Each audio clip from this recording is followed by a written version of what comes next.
Hello viewers, কেমন আছেন আপনারা সবাই? আজ 25শে ডিসেম্বর 2020। আমরা আজকের প্রশ্নটা হয়তো অনেকেই দেখেছি, অনেকেই জানি না। এবং প্রশ্নটা সম্পর্কে আগে একটু বলে রাখি। আজকের প্রশ্নটা হচ্ছে কত আহ, কোন সালে প্রথমবার আওয়ামী লীগ আওয়ামী লীগের সাধারণ সম্পাদক নির্বাচিত হন শেখ মুজিবুর রহমান? প্রশ্নটা কিছুটা এরকম ছিল, আলটিমেট। তা আমরা এই প্রশ্নের উত্তর খুঁজতে খুঁজতে অনেকে অনেক রকম বলতেছে, হয়তো যে কোনটা হবে কি হবে খুঁজে পাচ্ছি না, বা অনেকে এই ধরনের এম, আপনার মেসেজ দিচ্ছে বা এই সমস্যাগুলো ফেস করতেছে। তা আমরা প্রমাণ সহ নিয়ে আসলাম, আপনারা একটু ধৈর্য ধরে প্রমাণটাও দেখে নিন। প্রমাণটা অবশ্য অনেকটা বড়। আজকের প্রমাণটা এভাবে অ্যাকুরেট স্পষ্ট না, কিন্তু তারপরও আমরা স্পষ্ট করে আপনাদের সামনে উপস্থাপন করব। দেখুন, এখানে আমরা বঙ্গবন্ধুর অসমাপ্ত আত্মজীবনী বইটার ভিতর ঢুকে পড়েছি। পৃষ্ঠা নম্বর 236, 37, 38, 39, 4 পাতার ভিতর। এই 4 পাতা পড়লে আপনি এই প্রমাণটা 100% বুঝতে পারবেন, কিন্তু আপনার তো 4 পাতা পড়ার মতো এত সময় নেই। আমি ছোট করে সংক্ষিপ্ত করে আপনাদের বুঝিয়ে দিয়ে যাই। 1953 সালের প্রথম দিকের রাজনীতি ও ছাত্রকর্মীরা মুক্তি পেতে শুরু করলো, রাজনৈতিক ও ছাত্রকর্মীরা মুক্তি পেতে শুরু করলো। শামসুল হক সাহেবও মুক্তি পেলেন, কিন্তু তিনি অসুস্থ। তার যে কিছুটা মস্তিষ্ক বিকৃতি হয়েছে কারাগারে বন্দি থেকে, তা বুঝতে বাকি রইল না। এরপর থেকে আমরা আর পড়বো না, কারণ এরপর থেকে পরবর্তীতে আমরা চলে যাব, উম, আরো নিচে চলে যাব, কারণ এইসব জায়গায় সমস্যা ছিল না। এইসব জায়গায় লেখা আছে যে বঙ্গবন্ধুকে তখন সাধারণ সম্পাদক হওয়ার জন্য বলা হচ্ছিল। আমি আপনাকে একটা লাইন দেখাই, আমি লাইনটা খুঁজে বেড়াচ্ছি। সেই লাইনটা লেখা আছে,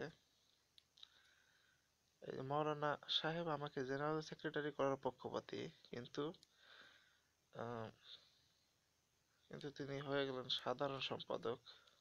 সেই লাইনটা 1955 সালের দাঙ্গা সহকর্মীর জন্য।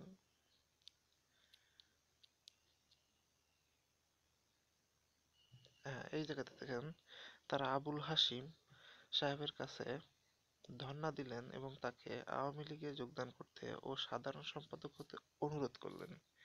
হাশিম সাহেব রাজি হলেন এবং বললেন তার কোনো আপত্তি নেই, তবে বিনা প্রতিদ্বন্দ্বিতায় হতে হবে। তিনি মাওলানা ভাসানী সাহেবকে খাবার দাওয়াত করলেন।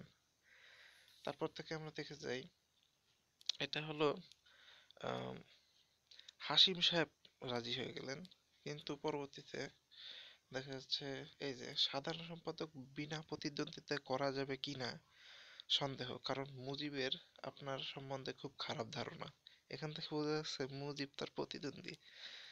তবে যদি সভাপতি হতে চান আমি ছেড়ে দিতে রাজি আছি, মাওলানা সাহেব কথা বললেন। আচ্ছা, এরপর থেকে আমরা চলে যাব উম,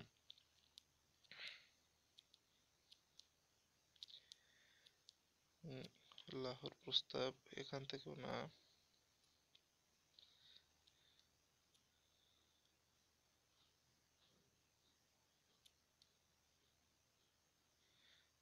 হ্যাঁ, এই যে দেখেন এখানে মাওলানা ভাসানীর সভাপতি, আতাউর রহমান সাহেব সহ-সভাপতি, আমি সাধারণ সম্পাদক। এই আমিটাকে, এই আমিটা এই বইয়ের লেখক বঙ্গবন্ধু শেখ মুজিবুর রহমান, সাধারণ সম্পাদক।